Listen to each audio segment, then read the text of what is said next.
Um, I'm pretty excited to have Shreya uh, to talk about her digital nomad journey, how to get remote jobs, digital nomad visas. Uh, I'm Mayur, by the way. I am founder of NomadGao. I've been a digital nomad, and you know, uh, my digital nomad journey led me to starting a co-working, co-living community in India to promote India as a digital nomad destination, and also to promote the whole digital nomad lifestyle among Indians. So it's great to see you, inspiring so many people, Shreya, with your content on remote jobs, on moving abroad, and all these stuff. uh, I would like to introduce you, but I don't know where to start because you have done so many things, and the journey has not been linear, as you said before. So I'll leave up to you. So Shreya, a little about you, who you are as a person, as a professional. All right. I think even I sometimes struggle to put it into a single sentence. But as of present, as of now, I am a digital nomad. I work directly with clients with global companies as well. And I'm mostly into digital transformation space, which is IT space, as a product manager, as a project manager, based on what are the requirements of the companies. So I usually serve in that certain area. And my work style is mostly either on contractual basis with my clients or freelancing basis. So I'm not an employee anymore. I think for the past more than 5 6 years now. So mostly I've been in a model in which I'm able to work remotely at times with multiple clients as well, and now I'm a content creator too. So that's a bit about me as of present, and I think like to talk to share how we came, like how I came here to this journey. I think we can dive deeper into that during the Yeah, session. yeah. In fact, that was my next question. There are a lot of people out here right now. I can see 37 people um, just from YouTube. Uh, Okay, nice. I'm sure there are more people from LinkedIn joining in. So, you know, a lot of people, I see your content and the comments and all of those, and I feel there are so many people that look up to you for your journey, for taking bold decisions. So I want to know a little more about your own digital nomad journey, because as an Indian woman, um, there are two filters, right? You are an Indian. That's a strong filter, because Yeah, even now there are not many Indian yeah, digital nomads, yeah. and within that, being a you know Indian woman digital nomad itself um, is a big deal, unfortunately. Um right. So I would like to you know deep dive into your digital nomad journey. Where did you grow up? What was the first spark? Uh, and as you have said in our conversations, you fiddled with things to figure out what you want to do. Um, because I think that itself is a separate topic for a podcast, Yes. because a lot of people run the rat race and Yes. uh, dream for or aspire digital nomad lifestyle, but unless you get out of it, you can't live the dream. So off to you for talking about your journey for as long as you want. Thanks for that, and thanks for putting it in such a nice way. I think digital nomad, as of now, if I kind of reflect on the past and recent past, and even I think almost a decade ago as well, it is an output of all of the stuff that I've done. I think remote work plus travel is digital nomad lifestyle, right? So the remote work part came in earlier than later, thankfully, because I was able to get into technology after physics itself. So after I completed my masters in physics, I figured out, okay, there is a severe lack of jobs in the sciences sector. So I need to shift my industry. And I don't know, like I don't know anything outside of physics, right? So what do I do now? So it was mostly into technology because I could see that, I have a lot of passion in the social impact space. So what if I combine social impact, my passion, with technology? I can reach masses, and that's what I'm doing now as well. So that's why I love technology. I think technology, internet, all of this has empowered the kind of life we are able to live today, how we are doing this podcast right now. All of this is empowered with all of that. So that was my initial like ignition of going for the tech sector, and it was not into coding or anything. It was mostly into how can I use this to scale up what I want to do next. How can I use this thing? Because I saw people are doing like big stuff with technology, so it means it is possible. So that was I think that's how I started into tech, and it was not coding. That's why I keep promoting non-coding tech jobs also. There's so much that you can do. You can be a part of it. You can be into sales, you can be into marketing, you can be into success, you can be into help desk. So many roles that are outside of coders, and coders need those people around them to make sure that that company or that project scales up. So I started from those non-coding roles, and then eventually there were some job responsibilities that I had which required me to travel. Okay, and I took that job gladly because I was like, okay, I want to see a world, or I want to see a place where I like nobody knows me and I don't know anything at all, and I just have to figure it out. So it's going to be a really fun challenge. And the most exposure I had was living in like Delhi, being from Chandigarh. That was it, okay, so far. So when I got a chance to work with a company which wanted me to work for Singapore clients, I was like, yes, I'm going to do this. I want to see how it works. So my first taste of travel was to Singapore, and that was my first international destination as well. But it was for work, and I was all by myself.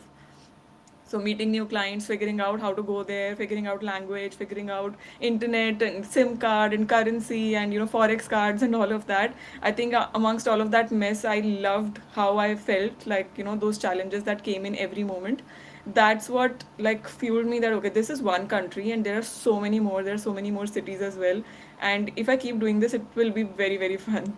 So I think from there, like I try to combine the career that I had already built a bit, and then also the technology. And I saw that I could work even if I was in Singapore. I was working online itself from laptop, and this was like way before COVID. So it meant that I could do it, right? And I knew that there is a possibility and there is a place that I have to make for myself. I don't know what it's called, project manager, product manager, whatever it's called. And then eventually I started giving it a bit more shape and name, etc. So I think like if you can add value to a company wherever you work, and in return they give you the flexibility to work from anywhere, I think you can totally leverage that and work from anywhere. I think that is what you can do. And remote work is all about that. It's about having autonomy of your time, of your effort, of your work hours, of how you work, all of that, but being responsible at the same time. If you can manage it, I think people can be digital nomads, and they can just take up remote work, make some Right. savings, and start traveling. That's the recipe, if I put it into really less words. So yeah, that was my journey. I think in like very condensed, if I would say, in a condensed state. And after that, a lot of other experiences came along my way. I tried to travel on my own expense as well. That's when I understood, okay, this is like figure outable if I plan it better. And then it was Germany, there was Indonesia, there was more countries that I tried. And then digital nomad formally came in when I started working on a freelancing basis, which meant that companies were not supporting my travels anymore. So I was working with clients, but then I had to figure out my own visas, I had to figure out my own flight tickets and all of that, but stay at one place for a longer time. And that was in Estonia. So that was in almost 2022, and that was in Estonia. But before that, I was doing it, but not as a formal name under digital nomad or that visa per se. And it has been in a gray zone. I think because you've also been doing it for a long time, it has been in a gray zone. So people take tourist visa and they work Yes. from anywhere. And if digital nomad visa doesn't exist, and there's no way to track that you're working, so people continued working. But now countries are being a bit more cautious that they want to like welcome you legally and properly, and that's why now they're issuing this certain visa. So that's how I got like very passionate about visas also. So I create videos about that too. Yeah, yeah. So we'll come to visas. I can see a lot of parallels, right? Like back in 2014, I took a job on Paycut just because it offered me remote work and I could be wherever I want. So true. Um, at first, I had a very simple thought. I will move back to my hometown, save money, and travel during extended weekends. Or I did not have this thought of okay, being a digital nomad, traveling for months at a stretch or years at a stretch. But eventually, that happened because Hmm. I think it's very addictive. Once you start working remotely and start testing the flexibility, um, and work from home is not the only way you can work remotely. I think a lot of people think that remote work is all about working from home. Yeah. Uh, but in reality, you can work from cafes, you can work from co-working spaces, or you can join places like NomadGao, where you meet a lot of like-minded people and work from beautiful places like Yeah. Goa and Dharamkot. So I think there are a lot of shades of gray in remote work than just plain black and white. Even those, I think there would be a lot of people listening to this working hybrid remote. Hmm. And as you said, if you add value to the company and ask for flexibility in return, uh, I think it's from my own personal experience, it's possible to get that Yeah. if you build a rapport, if you're a little smart about it, and uh, still adding value to what you're doing. Um, Now, you talked about adding value, all of that, right? But Hmm. in reality, the remote work market is skewed because Hmm. there are more people wanting remote jobs than the jobs that are out there.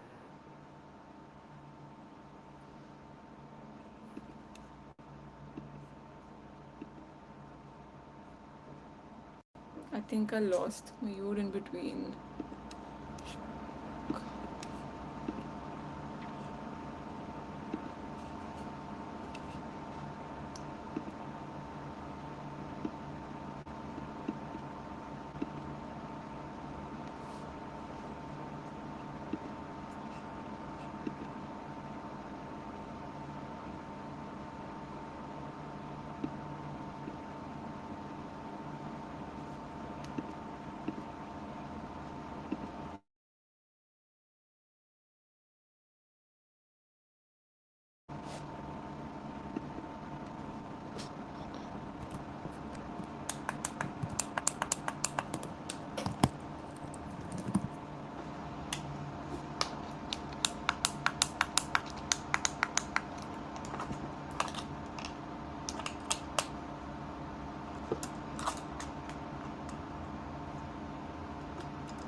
I'm not sure if the audience can hear me properly or not.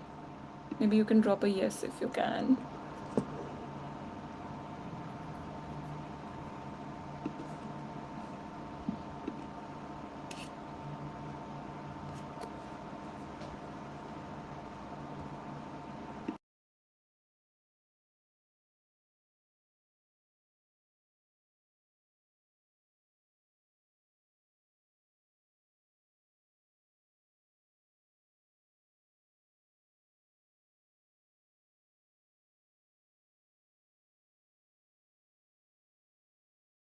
Okay, yeah.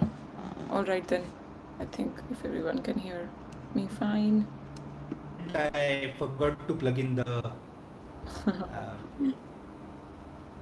yeah, the excitement for this session, I forgot to plug in the laptop for it went off. Um, but yeah, I was coming to, you were talking about, okay, if you add value to the company, add value to the company you're working for, earning around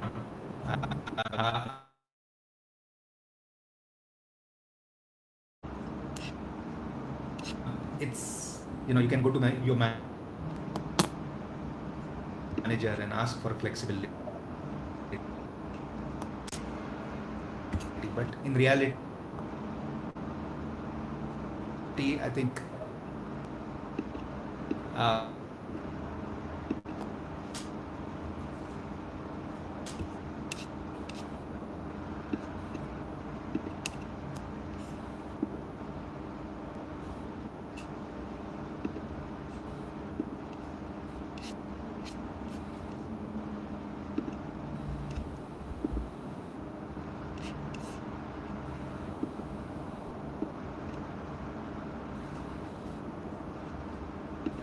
Yeah, can you hear me fine? I think your voice, yeah, your video also froze.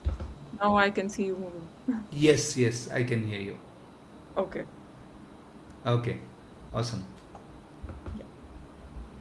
Yeah. So I was talking about your tips on how to go to your manager and ask for the flexibility of remote work, because in today's world there are fewer remote jobs than people who want to apply for remote jobs. Because I speak to so many people, they don't like going back to office, but they don't see another option, right? Hmm. So any tips on how to convince your clients, bosses on giving you the flexibility? All right. I think number one criteria is when you're joining a company, you have to see whether your role even lets you work remotely or not. Can it be done in the future remotely or not? For example, let's say if it's sales role to be done in person, of course, it's almost impossible to work completely remotely. Right, but yes, COVID did enable a lot of the conversations that used to happen in person now to forced to try it all online. But I think there are still, of course, conventional roles that you cannot remove, like teaching in schools or being a doctor. You cannot do it all online. But yes, if you want to move in that direction consciously for working from anywhere, I think try to combine first your traditional role with something that can be enabled using technology also, right? Let's say you are a doctor, and a lot of people from medical background come to me as well if they want to work remotely. And yes, they may not be able to continue that conventional doctor method, but they can get into health tech, or they can work in hospitals as remote care team, etc. There are so many roles these days. You just have to be creative enough to be able to package your profile accordingly and to be able to deliver that role and justify that the role that you are being hired for. So the conversation that you need to have with your boss has to be after proving yourself. It should not be before, kind of I think you should not have it before you even prove yourself as a capable person who can take care of things remotely. So I think try for a hybrid role first. Ask for a hybrid role that you want to have a space in which you dedicate certain number of hours, but only come in, let's say, a week in a month, right? You could start with something like that, and you propose that, but with a very strong plan that, hey, I know that this is a very unconventional way to work and it's very new to the company, but this is how I'm planning to do it. Is it okay if we try it for 1 month? Then you prove yourself, and then you can ask that, hey, can we make it even more flexible? Maybe I can do 2 to 3 weeks in 2 months, and collectively you have longer stay, let's say, somewhere outside of your office city, and then you come and work for a bit in the from the office itself. So I mean, you have to build up that conversation in your head first. You need to have clarity, how will you be able to justify your job role, only then go to your manager. And then I think yes, there are so many layoffs and there's so much happening in the industry, also in the tech industry especially. I think it's like, I see it as an amazing opportunity, honestly. Like all of these layoffs from big companies, I think it's awesome. You know why? Because I think the work is getting decentralized. If the work is not getting to these big companies, it's obviously getting somewhere else. And those are smaller companies, those are freelancers, those are contractors, those are solopreneurs. All of these types of new types of models are coming up of working and delivering work, right? Of you being how you engage with your partner or peer company and deliver them work. I think you can go all creative with that. and a lot of people are already doing it. I know so many solopreneurs now. I know so many people who built their own mini agencies. Even if you want like freedom and you don't want to run a company, you can be a freelancer or a contractor. So there's so many models these days, and very nicely accepted by the industry as well. So don't worry if you feel like job is not for me and I'm not fitting in the remote work thing and work hours. For example, now I'm in Thailand, and working for a US company is close to like almost impossible now. I cannot be up till 5 a.m. and work. So that's why I also need to be flexible that way, but not like getting emotionally attached to your role or to a specific company or to a specific way of working, and being a little flexible and creative with it is the way to go. And the more, like, I think in the near future it's only going to evolve more, and it's better to try and think wild ideas of working now on itself. Right. I also believe that 5 years down the line we'll have so much technology. We'll be working with AI agents and not humans. So the whole purpose of going to office and all those BAs that we hear, that you have to go to office to build a culture and all of those things, I think those won't exist, right? Yeah. It's much better to build a culture if the whole team is nomadic, because then they share the same values and same ideology. They'll stick to you because you Yeah. provide them flexibility. So I think I also feel that the future for remote work, digital nomadism is bright. Yeah. Some of the people in the chat are talking about the internet, but again, if you Now look it's at how the internet was 5, 7, 10 years ago and yeah. where we are now, uh, I think within next 5 years we'll be at a very different sphere. Yeah. So, so I think internet is the least of the worry when it comes to digital nomadism right now, with Starlinks coming up, and even in Yeah. India for that matter. Uh, so yeah, I think I want to know a little more about your stance on, let's say somebody is getting into his career, a fresh graduate or someone who's just joining a workforce, getting the first job, um, and have those aspirations of traveling the world. So, what are the different areas that people should look for when you know designing their career, designing their life uh, for Yeah. digital nomadism? Definitely. I think this is a lifestyle, and for a lot of people, this might not seem like a sustainable one. And I've seen people who love traveling, but for them, traveling means vacationing, not like workationing. And they only get to know when they try it for a bit. I think if you feel like this could be for you, definitely try it for a shorter period of time, maybe like, places at NomadGao, etc., and see how other people are balancing it. And I've seen a lot of people coming after becoming like, after cracking a remote job, after even getting an opportunity, let's say to live in Vietnam for a bit or to live in another country for a bit, and saying that I am not able to manage. Like, I'm not able to manage work and travel and all of my stuff. I have to wash utensils, I have to cook, I have to wake up on time, I have to be fit as well, and I have to do all of these things. The all of the whole lifestyle is also is in itself also requires effort. So a lot of people are not comfortable with it, and they only get to know when they try it. So my recommendation is always to taste it for a bit and then see what are the things that you feel you can improve on if you want to continue with this. And if you feel this is completely not for you, or it is for you and you don't need to, maybe you don't even need to put any effort. So what exactly is needed in that work life balance and work travel balance that you need to establish next? I think when you know that, when you're able to picture that, then only you know what next to do.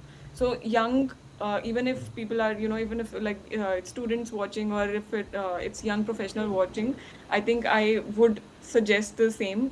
Go for a shorter vacation somewhere. Try to see what kind of challenges you see and what kind of things you dislike or like, and then make up your mind whether this could be a lifestyle for you or not. Or if you just want to maybe take vacations maybe once a year or so, you could do that absolutely. But don't be after it just because you find people doing it and you think it's cool, because maybe you are not, yeah, you may not enjoy it. And yeah, just try it out. And in terms of career, I think if you are sure that you want to go forward with the digital nomad lifestyle, then see how you can adopt technology. As soon as you do it, the better it is. Because if you are behind in the curve, then there will be smarter people who will proceed in the career also, and who will proceed in saving up, and then also taking that leap of traveling alongside. It's not a competition, but I think still in career also you need to be satisfied to be able to enjoy your travels. If you feel like I'm not doing well enough, I'm not good at my job, I'm not earning enough, then you won't be able to enjoy your travels also. So I think having that benchmark right in your head, and not competing with others, but know that okay, this much is enough for me. If I get here, then I'll take this leap. I think that establishing that is super important. Right. So again, uh, with you on that, because I also feel that for a lot of people, uh, they see the cool stuff, Hmm. digital nomads working from the beach and all that, Yeah. but that's not reality. Yes. Nobody works from the beach. It's the Nobody works. screen glare is too much, and it doesn't. It's the sand goes into the Yeah. keyboard, and all those things happen.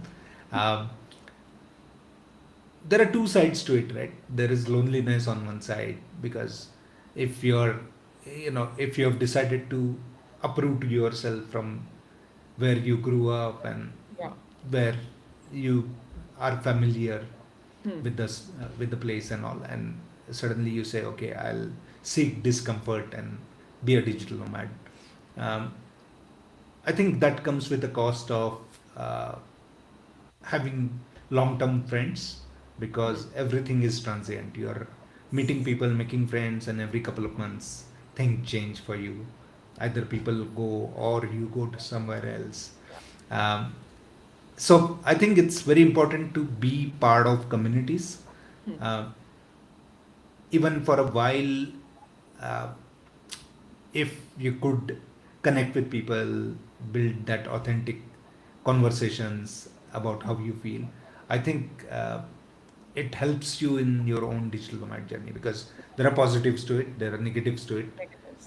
And since most digital nomads tend to be the rebels, or um, skewed towards techies, I think there are a lot of introverts, ambiverts in the whole digital nomad sphere, and that means people don't take the first step to go and talk to someone.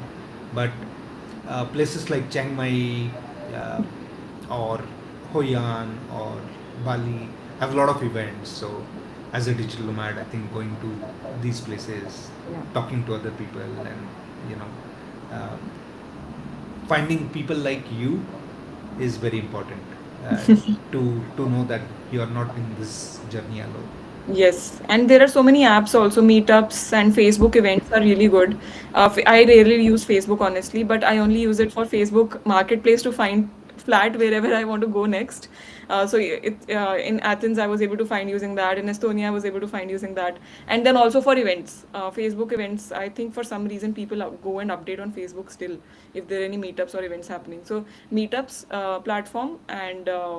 Yeah, these two platforms I always like stay on the top for my city wherever I'm based as of then. Right. So, I would like to just call out one of the participants, Vaibhav. He's, I don't know, he's talking about being in abroad is discomfort, but living in India is shithole. I think these comments, this negativity is not needed here right now. We are trying to add value, so I request you to be, friendly and polite. Um, yeah. Um, now, yeah, you can continue, Shreya, on the thought that you had. Yes, I think again, like you rightly mentioned, being a part of communities, trying to understand from people who are already doing it, and trying to also be creative with the kind of work you can deliver. For example, sometimes people box themselves into a certain title. Like I want to be a data analyst, and that's it. Like they will not look at business analyst. They'll not look at I help companies scale up using data. Like they don't understand the big picture of where they can contribute to the industry and to the company. I think if you're able to do that, then shifting and detaching from that role title is very easy. And then you stick to your like life goal, that in profession I do this and in life I do this. I think it becomes easier. So it's I think, yeah, in career wise, I my tip for young professionals especially is to not box yourself with labels and with job titles in the beginning at least, even in the later phase, but try to formulate into a sentence whom you help, what kind of companies you help, and how, and then continue learning technology side by side, talking to people who are already using it and people who have already, let's say, built something out of tech as well, and try to see how you can balance all of that work along with your lifestyle and travel. And travel for me, honestly, doesn't mean that I'm just going to check off bucket list items. It is, I want to go to the local gym, I want to go to a local university and eat food with students there. So these are the tiny things that I really really enjoy, and I cannot do that in like a checklist format. I just cannot. I need a lot of time at a certain place. So slow travel is the key for that.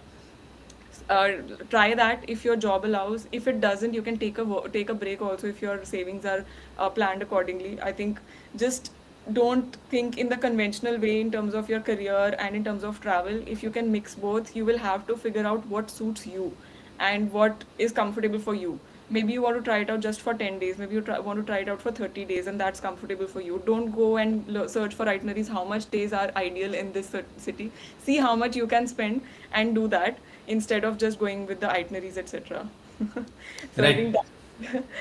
So you spoke about spend, right? So that's my next question already, because a lot of people are also asking, what's the Okay. cost of, let's say, being in Thailand or being a digital nomad? I know that the cost varies from place to place, but if you could throw some light on, okay, if somebody wants to start the journey, gain Yeah. the confidence, maybe Chiang Mai is a better place because Yeah. it's cheaper and Yeah. the cost of living there is also affordable in that Hmm. sense. So what's the cost of living when you started your digital nomad journey? Okay, I think I want to give a roadmap here, a very clear roadmap. If somebody has not traveled abroad yet and they want to pick the first place to go to, I think you could easily start with places like Nepal, or you can go for a bit far, like somewhere like Thailand. I think these are very very affordable, and especially in Thailand, I also don't feel the discomfort when it comes to language as well. In Vietnam, I felt it a bit. So I think these two countries are my recommendation to start. And within India, of course, I think you also have some places where people could begin with. So that's my recommendation, that have some savings. For India, I would say it would be around 70 to 80,000 rupees at least, so that you enjoy the travel also. If you're in an emergency, you don't feel like, oh, I don't have even like $1,000 to give out. You shouldn't feel like that, otherwise you won't be able to enjoy it. And when it comes to international travels, I think around 3 lakhs or so is my magic number for young professionals and for people who want to try out remote work and alongside travel. I think that's my recommendation personally. A lot of people might think that they could go for backpacking and just like volunteer there and not have any savings, and we are just adventurers. But at the end, we are Indians, and we can. I think we are at more scrutiny than other people. That's what I feel, and I think you have to be ready for emergencies. That's what I've witnessed, and I've been in like those situations where those savings helped me. So I don't recommend going with a zero wallet. I recommend having at least some savings to begin with. And for me, it was not like I was not earning too much when I was doing all of this. I was earning like even 30, 40,000 rupees if you're earning, and in your home city you are spending less, like less than almost 70% or 60%, and you're able to save a bit. Then if you have this number that I shared, try for a shorter trip and then see how that goes, and then plan for longer term lifestyle in that way. And yeah, I think that's my recommendation for first few countries and cities. In specifically in Thailand, I think yes, Chiang Mai is a great place, great community. It's a smaller city vibe. If you are from a big city, if you're like from Mumbai, Delhi, you don't like that vibe, I think definitely Chiang Mai. For me, I come from a very small city, so I wanted to live a bigger life city, so that's why I chose Bangkok, which is a bit more expensive, honestly. But yes, I think that's how I got to this certain place. But before this, I've done other countries also. I don't recommend Europe for digital nomad. Yeah, like beginners, I don't recommend it. I also don't recommend countries like Japan, etc. I think you can start easily if you're still exploring. Start with easier ones so that you enjoy it and you're not stressed and you're not worried about too many things like work and language and money and all of that. I think just go and balance things out. See how you balance it, and then go for wider adventures. Right. So I think my 2 cents here would be Oh, I lost your voice, Mayur. I think your mic got disconnected.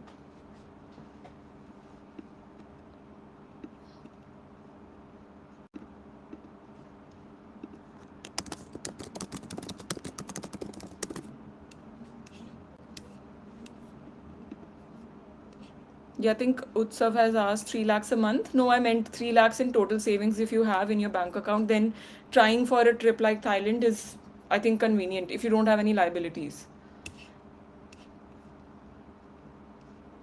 Yeah, content writing can be done completely online, project management, product management. Okay, you want to switch to that. I think then getting an exposure in an IT company in any role is important, Aarti.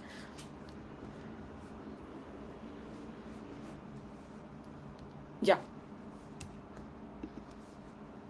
Again, I think Mayur's internet is a bit shaky. Yeah. Yeah, Mayur. Again, lost your audio.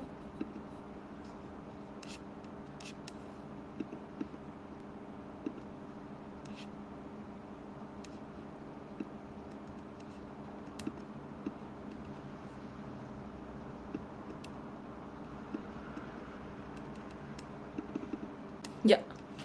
I can see you, Mayur, but your audio is disconnected.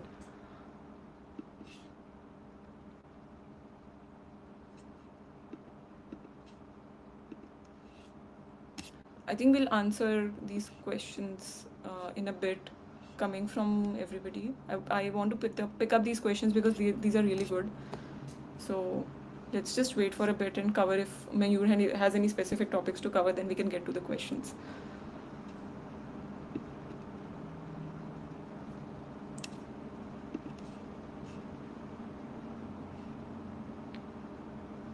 No, Mayur, your audio is still gone.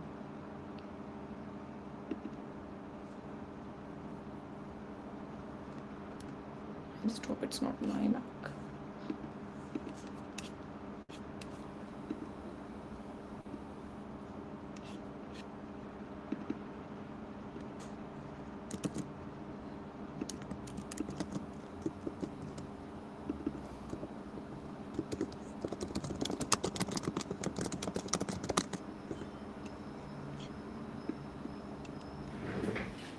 Yeah. Yes, Mayur, now I can hear you. There's some audio coming.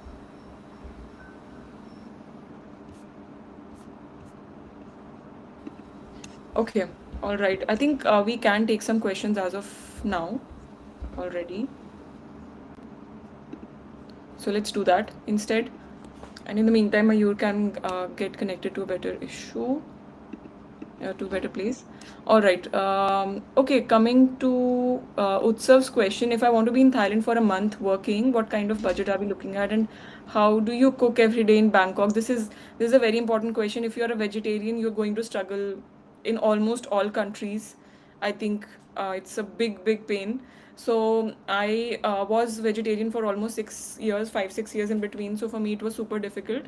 But I'm also a bit into like fitness and nutrition. Like I'm very conscious of it. So I anyway eat whole grains. I don't make roti and dal chawal and all that in Bangkok and almost in Thailand. I think there's a culture of not cooking at home much.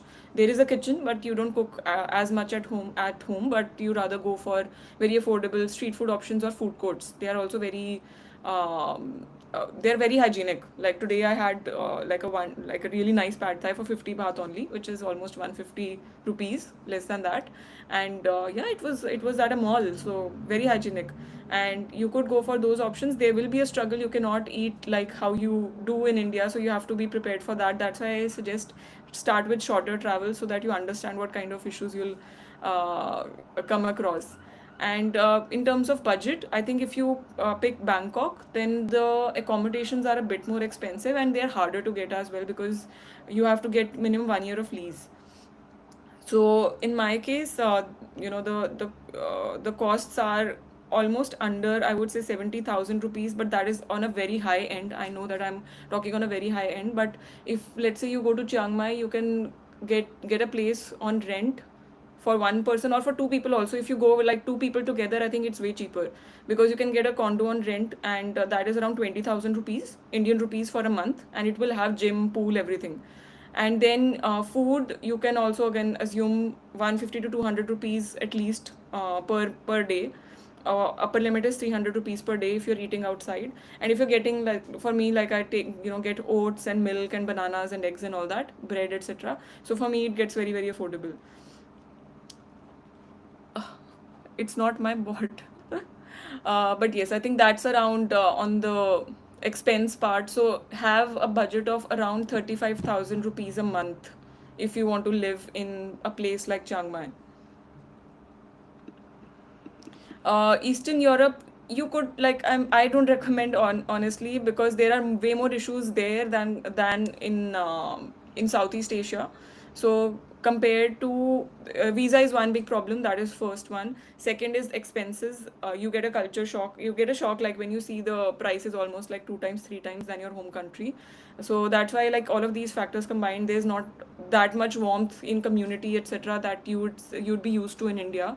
And there's a lot more things as well. So I think in that sense, it's, of course, these countries are so beautiful. Greece I've been to, it's extremely beautiful, but for a beginner it's very difficult to figure things out. I'll give you an example again, like SIM card, like a simple thing that you need, internet and SIM card, that will cost you around less than 600 rupees in Thailand for unlimited internet, will be again 2,000 rupees or 2,500 rupees per month in Greece. And this is on the cheaper end, okay? So this is how like you, all of the things get added up and then it becomes really big.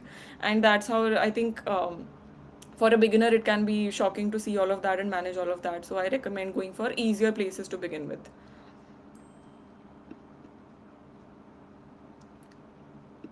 Inputs on potentially higher paying roles. I think you can earn well if you can contribute well into the industry, but you need to know how to present and package yourself. So as of now, if you can like go for very tech heavy roles, cyber security is great, and then LLM engineering is great, ML engineering is great. These are into more into, and cloud is also great. All of these are awesome if you can get into tech heavy roles, and these are individual contributor roles, so you don't have to like show up on meetings all the time, etc. You can work independently pretty easily. When it comes to non-coding roles, then roles like product management are awesome. Roles like, I would say even sales can be pretty rewarding, but it is very intensive and it's very dependent on whether you crack those deals or not. So you really have to be good at your job, only then you can be amazing at those roles. I think yeah, these few are really good. Product management, project management, etc. And honestly, even content creation, if you want to consider something really offbeat, content creation can also be great. And yeah, and can tech devs also look out for digital nomad? Why not? I mean, as long as you're into tech, you're already way above other people. And people who are not into tech, they want to know some tech skills so that they can use and start earning a bit online and get that confidence of just using the laptop. If you are like way above that, I think you're already very close to becoming a digital nomad. All you need to do is try and find that balance of working completely online and then also adding travel on the top of it. And digital nomad and freelancer don't sit with either or. You can be both as well, or you can be neither as well. There's one more question that I missed. Yeah, in case if anyone has, if you want to put your question back again, you can put it in the box.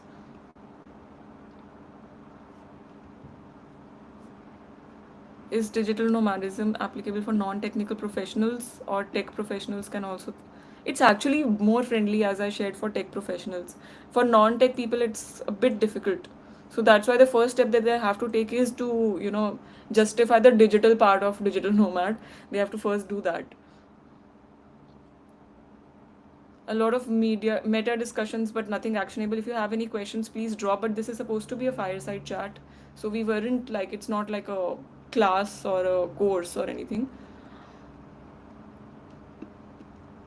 How she moved there and what was the cost behind it and what's the running expense and income which allows. I think the income, the what I've seen from people who are into digital nomad lifestyle, they can start from zero savings style also, which again I don't relate with and I don't recommend. I think you should enjoy the travel, and that comes with that financial independence to some extent. So I think you shouldn't be like thinking about every meal whether you have money for it or not. I think that is not a good way to travel. It's rather stressful than enjoyable. So I think even if you are again, if you're earning 50,000, 60,000 rupees, save up, remove your liabilities first of all, save up, and then start traveling domestic and then easier countries. And then as and when your bank balance increases, then you can go for more expensive countries too, but know the cost of living of that country before going there. If anyone has any more questions, you can drop. I can answer those as Mayur is still joining back in a bit.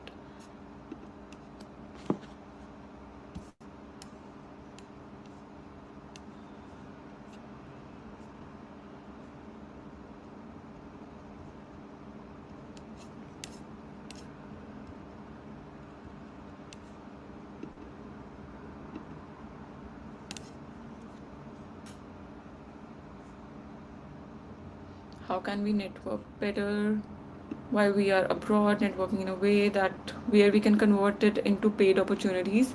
I think opportunities from networking don't really come from from that angle. Hi Mayur, I was just Yeah. answering questions. Yes. I had to Yeah. come, I came to co-working space because Okay. there were other people working here, so I did not want to disturb them. Okay. So I found myself a corner, but I think that was not the best. That's okay. Yeah, Great. so continue. You were answering questions. Yeah, I think there were a couple of new questions, and mostly around how to network better, and freelancing.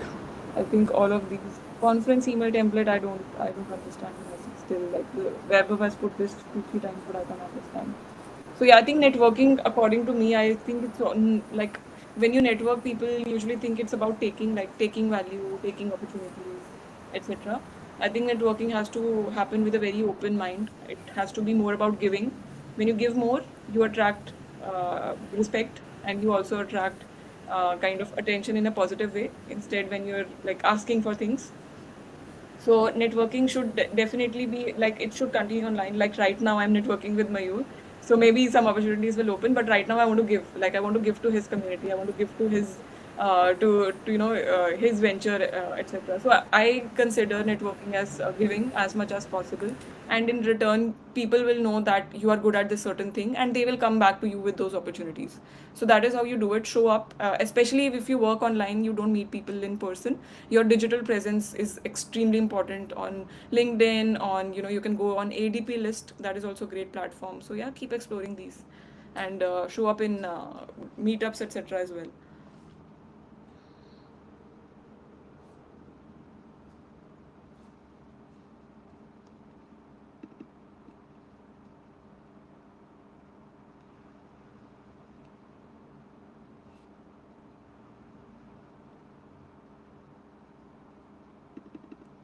Product hunt. I'm not sure if I understand the question. Yeah, point on product hunt. It's a platform, so not sure what you wanted to ask here, Pratyush.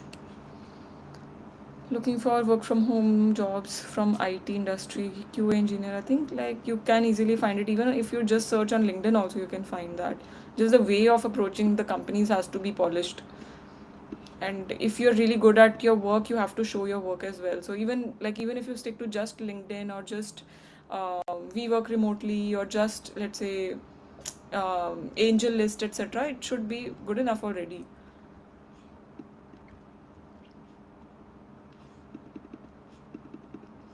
And if possible, kindly be specific with your questions. Like how to find remote opportunities is extremely difficult to answer. Please share which role, which industry, which geography. That will be easier to answer. Okay, on a funny note, Shreya, Yeah. before people like answer the questions, I have faced all the digital nomad problems today, right? First, my laptop stopped working. Then I did not have a space to work from, so I found a corner. I forgot to plug in charging the charger there. Then the internet started acting up. So Oh, finally, yeah. But that's life. I think you'll figure out yeah. through the challenges. Um, so yeah, coming to the visas, right? That was my last bit of conversation or question that I wanted to have with you. Um, Right. Still, a lot of people don't understand digital nomad visas, right? Like, if you can go on a tourist visa, why to go on digital nomad visa? Yeah. Um, so, from your experience, if you could throw some light on this, on why you should apply for one and how does it help you in taxation and making sure you're not kicked out of the country and all Yeah. of those things. Okay, so just to share, I mean, the comparison with tourist visa and digital nomad visa, tourist visa is in a very gray zone. Officially, if you check the tourist visa guidelines of any country, you will see that you're not allowed to work on that. You're not allowed to work on a tourist visa. But it doesn't say online or in person or with that country's company, etc. So it's still like people take benefit of it and they try out for a shorter time. But then when you want to really sustain this lifestyle, you'll find yourself exhausted with the visa runs because let's say I'm in Thailand and you're only allowed to stay here at a stretch for 1 month or 2 months. At the end of the month, if I don't want to like move somewhere, I really want to stick around in Thailand. I'm high on work and now I'm loving the community. I want to spend 1 month more. I just cannot, right? It is not allowed. It's illegal. So, digital nomad visas save you from all of this pain. You go with a better plan and you tell the government that, hey, I work remotely and I'm going to continue working here. So, you officially are a remote worker then. And you don't have to like play with those gimmicks of acting like you are a tourist. You actually say, even to the immigration officer, that I'm a remote worker and I'm going to work from here. That's it. So you don't have to lie that I'm going to travel and I'm going to explore this and that.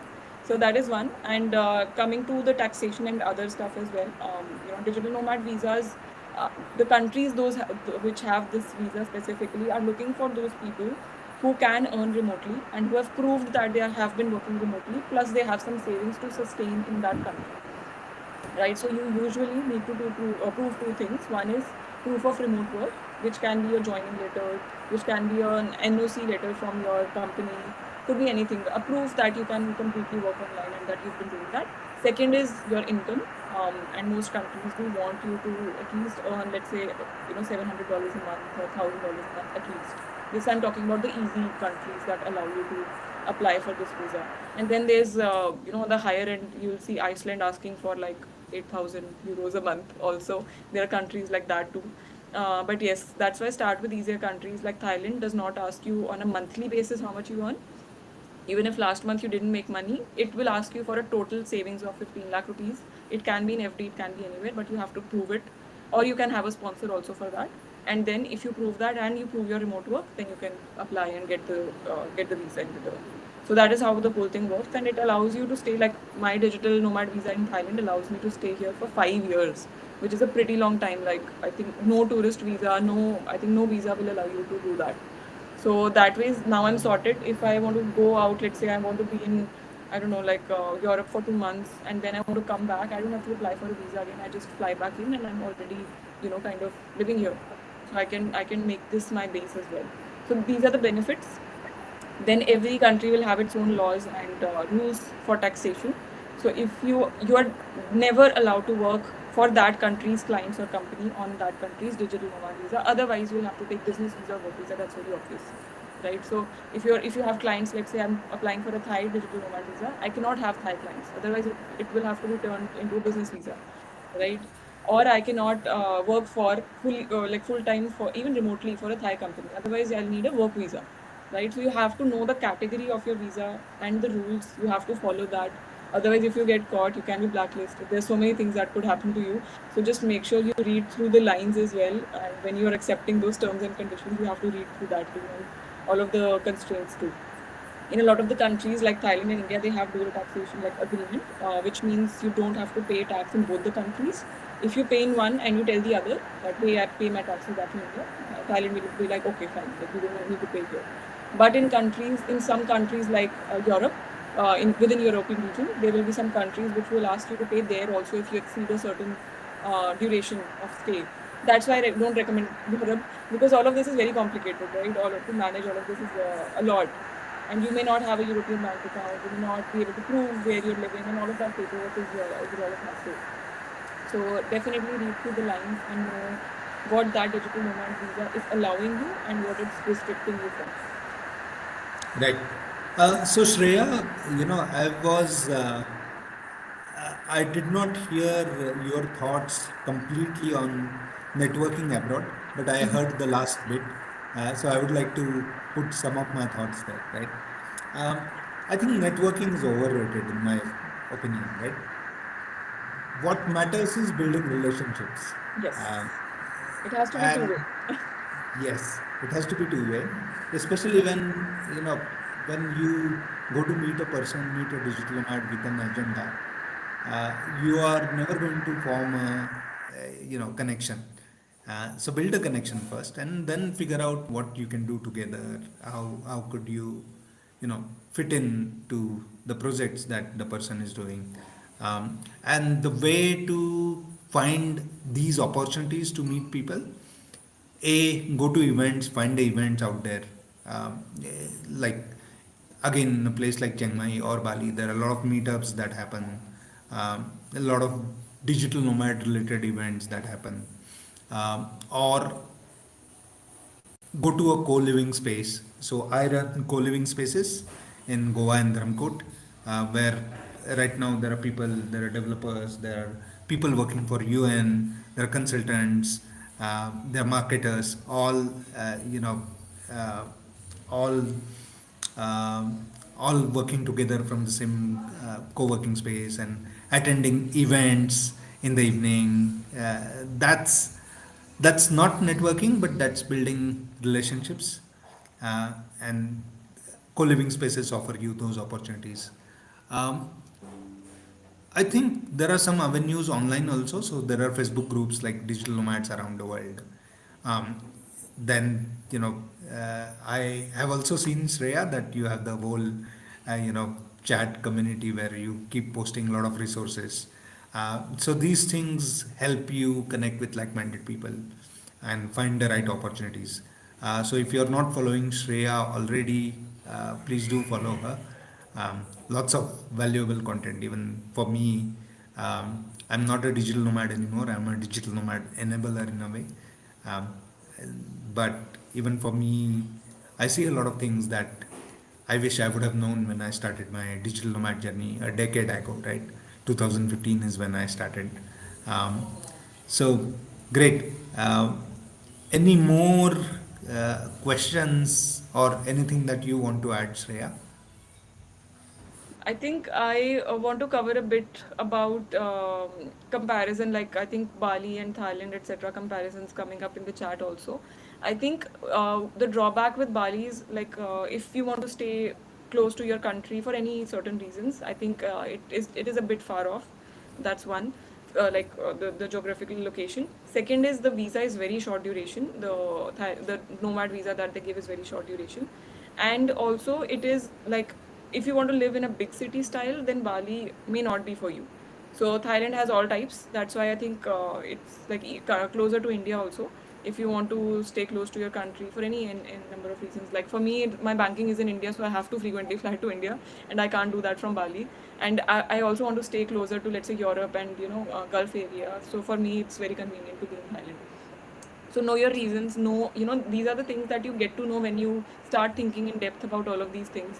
And you may not even realize all of these can become potential complications when you actually start doing it. So ask people around, ask people if, let's say, somebody who is already in Thailand and you're considering that one seriously, go in depth and ask the tiniest questions. How are the medical services there? In case I get sick, what happens there? These things you should know. Like, be prepared for all of this stuff, and these are all like practical things you need to be prepared for. So yeah, I think in terms of travel and digital nomad lifestyle, if you're like almost moving to a new place, make sure of these things, insurances, all of this has to be sorted. And in terms of remote work, I think some stability after getting some remote job, so that you know what is your work style, what does your company expect from you, do you need to show up on meetings, do you need to be consistent with your timings, Like it has to be a 9 to 5, or it has to be, flexible, or you have to maybe show up at 9 a.m. and then you can work at your own pace. So what is the style? Try to get the rhythm of the company also, and then try to add that layer of travel on top of it.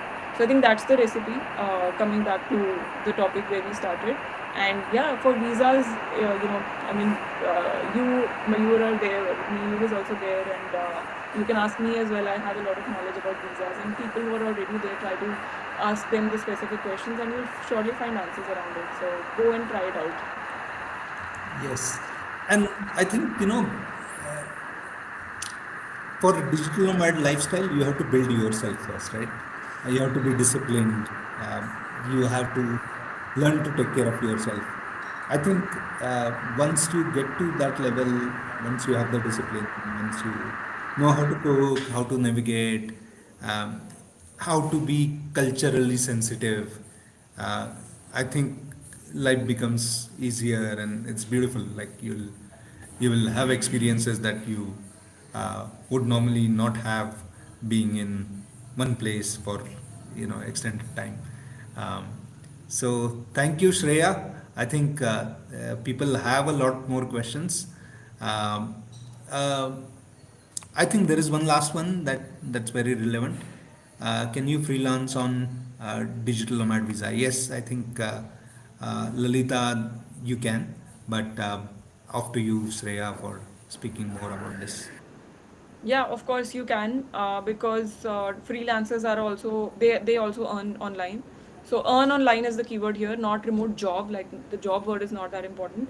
You can earn online as a content creator. You can earn online as a online teacher. You can earn online as a freelancer, or like a full time job as well. Completely, like I think there are so many ways that you could do. You could do your own online business also. You can be a solopreneur as well. All of this falls under remote work. That's why I call it remote work, not remote job, because all of that, anything that can be done online, that's what you can pick. And once you're a bit stable into it, then you can apply for visas. And also, like, you can freelance, of course. So even after, let's say, you got it on the basis of your job, but you want to do later do freelancing, you can do that. But just mind that when countries are approving your visa, they will want to see some history of remote work. If you're doing it just for 1 month, that's not a good sign for them. Okay, so it could be that they might flag you as somebody who wants to immigrate, etc. So just make sure you have some stability and some past history to show, and even you yourself get accustomed to it, so that you can then apply and get it approved. Yes, Rudrani is asking you. She wants to work with you as a project manager and how to.